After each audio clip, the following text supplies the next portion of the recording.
আকাশ জুড়ে গর্জে উঠেছে যুদ্ধবিমান, মাটি কাঁপছে তাদের সাউন্ড ব্রেকে। চোখে চোখে রেখে উড়ে চলেছে দুই প্রতিদ্বন্দ্বী দেশের পাইলটরা। এটা কোনো সিনেমার দৃশ্য নয়, এমনটাই ঘটেছিল অপারেশন সিন্দুরে। এবং এটি ছিল দ্বিতীয় বিশ্বযুদ্ধের পর সবচেয়ে ভয়াবহ আকাশ যুদ্ধ, যেখানে মুখোমুখি হয়েছিল ভারত ও পাকিস্তানের ১২৫টির বেশি যুদ্ধবিমান। ঘণ্টাব্যাপী এই সংঘর্ষে সবচেয়ে অবাক করা বিষয় হলো, এই ভয়ঙ্কর যুদ্ধের সময় একটু বিমান একে অপরের আকাশসীমা লঙ্ঘন করেনি। সামরিক ইতিহাসে এই ধরনের নিয়ন্ত্রিত ডগফাইট প্রায় অপ্রত্যাশিত।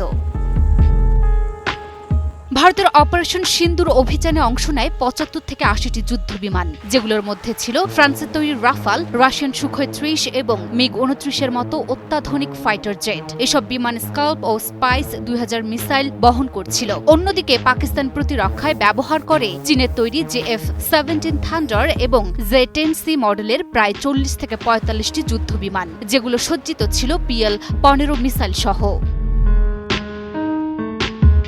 মিসাইল রেঞ্জের মধ্যে এসেই বদলে যায় আকাশের চিত্র। শুরু হয় ধাওয়া পাল্টা ধাওয়া। বিমানগুলো শিকারী বাজের মতো সুযোগ খুঁজছে একে অপরকে ছিন্ন ভিন্ন করে দেয়ার। একটির পর একটি মিসাইল ছুটে যায় শব্দের চেয়েও দ্রুত গতিতে। আকাশে শুরু হয় এক চোখ ধাঁধানো ডগ ফাইট। কোনো বিমান ১০০০ ফুট ওপরে, কোনোটা মাত্র কয়েকশো ফুট নিচে। যুদ্ধ বিমানগুলো কখনো কখনো চলে আসছে মাত্র ১৬০ কিলোমিটারের ভেতরে, অর্থাৎ একটি মাত্র বোতাম চাপলেই আরেকটি বিমান গায়েব।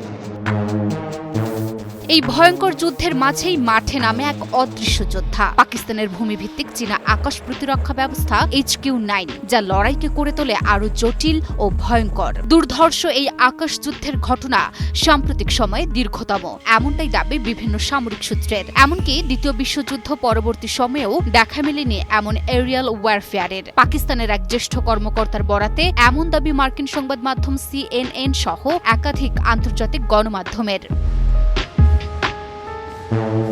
২০১৯ সালেও ব্যাপক বিমান যুদ্ধ হয় দুই প্রতিবেশীর। ২০১৯ সালে কাশ্মীরের পুলওয়ামা হামলার জবাবে ভারত সীমান্ত পার করে ঢুকে পড়ে পাকিস্তানের বালাকোটে। সেই সময় ভারত হারায় একটি MiG-২১ বাইসন, আর পাকিস্তানি সেনাবাহিনীর হাতে ধরা পড়ে ভারতীয় পাইলট অভিনন্দন। তার ঠোঁটের নিচে সেই বিখ্যাত গোফ আর ঠান্ডা মাথার চাপানের গল্প আজও ভাইরাল।